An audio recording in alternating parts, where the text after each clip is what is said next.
Hi everyone, it's Megan with AboveRubyStudio.com. Thank you for joining me for another Tuesday tutorial, and today I promised I would be showing a scrapbook layout, but I'm going to be doing something different in that I'm going to be showing an 8x8 layout. I don't generally do 8x8. I have a few 8x8 albums, but I have a really cute 8x8 frame, and I thought this picture would be really adorable to put in my office of me and my son Benson, and these papers just sort of go along with that. So this is the Get Happy collection from Cosmo Cricut. You can see I got this 8x8 pad for $2.50, so it was very cheap and on sale. So a good thing to keep your eye out for. I wanted to go ahead and use some of the papers in here. I pulled out a few that I really liked, and I think we're going to go ahead and use the Cricut with the Plant and Schoolbook cartridge and just have some fun. So these are the pages that I picked out. I just think they look really cute together. So I'm going to set the picture aside, and I'm thinking I'm going to use this page as the base of my layout. So we're just going to go ahead and start with that. Kind of decide where we want our picture to be, if we want it in the center. You know, the great thing is you can do them off center and, you know, all over the place, however works for you and what you're trying to accomplish. Love this, love this, love this, love this. And I really think it would be cute to kind of mat this down here, just like that. So I'm going to go ahead and start doing that. Using my ATG gun, 2 little strips right on the back of the photo is all it needs. And then just use your paper to even out the edges. So we'll just line this up in the paper trimmer. And you can use this as a fun border on something else if you're doing an 8x8 page, or you can use it on a card even. It should be pretty close to even. I think we have a little bit more on this side than that side. That's what you get when you don't measure.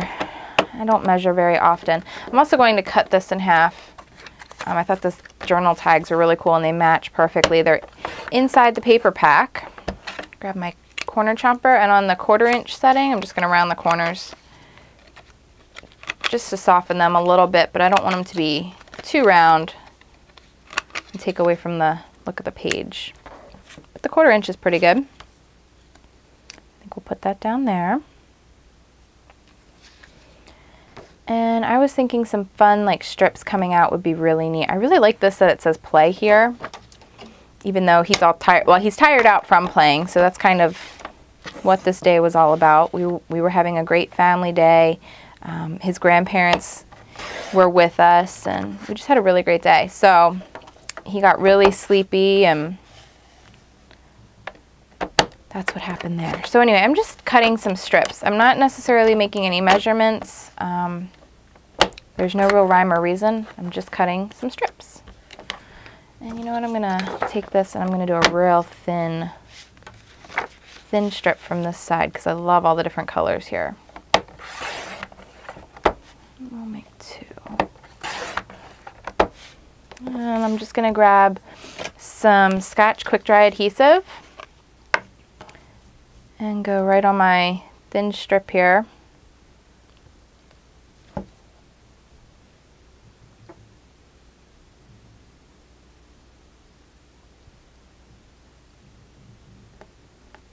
Kind of break up the page a little bit. And you can see I just left a little like 1/8 of an inch space or whatever that would be there. Go down at the bottom here.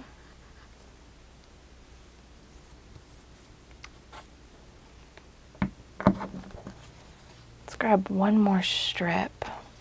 I'm going to do it from the other end where there's a little bit more white, a little less color. Pretty thin. Using tiny strips of paper is like such an easy, great way to add a lot to your page without a lot of effort and buying a lot of extra materials and things. It's very easy to do. I'm just going to grab my scissors and trim off what's hanging over.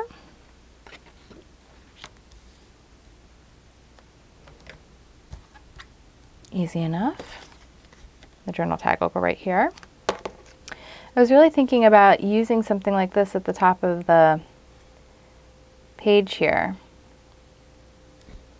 I think I'm going to. I was gonna do a more of a title, but I think I'm gonna do a little smaller title. I'm gonna round the corner of this top corner in a 1/4 inch setting, and I'm gonna cut this in a little bit more of an angle here, just like that. I'm gonna use this as like a tag coming out of the top here. We'll use some Scotch adhesive.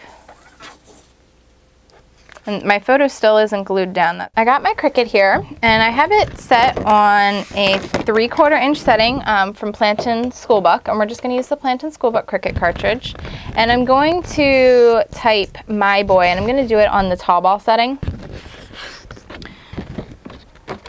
So we're going to just load that in. I'm going to do My Boy. Oops, that doesn't say boy, that says bot. He's not my bot, he's my boy. And we'll just press. I'm going to turn my blade depth down a little bit, but we're going to leave it full speed, full pressure. All right, so here's a Megan blooper. Don't like how small this is. I don't like it at all. So I am going to go ahead and go back. I'm going to turn on the roly-poly setting on the Plantin Schoolbook. Okay. I think I like this a lot better.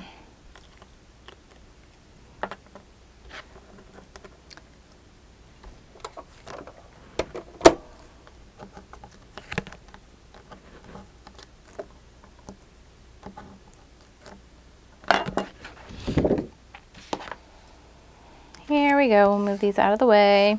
Papers can make the world of difference in how easy your designs and layouts can be when they are fun and they have a lot of colors and patterns to them. They can really take care of a lot of the work for you, and then you make a few of your cuts with your Cricut and it really saves you a lot of time. And that's what I am all about in my scrapbooking, because I take so many pictures of my kids. This corner's lifting up here. Okay. I take so many pictures of my kids and of events and things that go on, and I am so far behind that I don't have time to spend more than maybe 20 minutes on a page.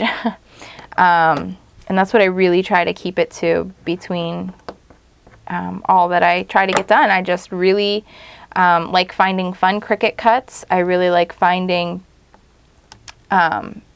you know, titles and things that just say what I want them to say, using some stamps, doing some inking, just simple little techniques that really can save me time. And again, the paper stripping, it saves so much time when you just add a few coordinating color strips of paper to the sides or going across. They act as a way to draw the eye, to anchor your photos on your page, which is always helpful, that your eye is drawn to where you want it to be drawn to, which is usually your pictures. Helps frame that out and just look awesome. All right, so now I'm going to write on here where we were.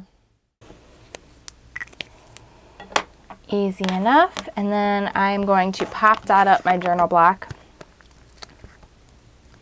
These are the Plaid Company pop dots. They're really thick. I'm kind of thinking that I could have used a different, more generic brand that aren't quite so thick for this, but it's okay. Make it work. Perfect. Get rid of these. Use them on something else. But there is my very simple 8x8 layout, and you definitely could translate this into a 12x12 layout. You know, just making the elements a little bit bigger, maybe even adding a second photo or something along those lines. But I think it's very sweet. It's going to look really cute in my office where I have it in mind. So I hope you enjoyed and just had fun. Have a great day. Bye-bye.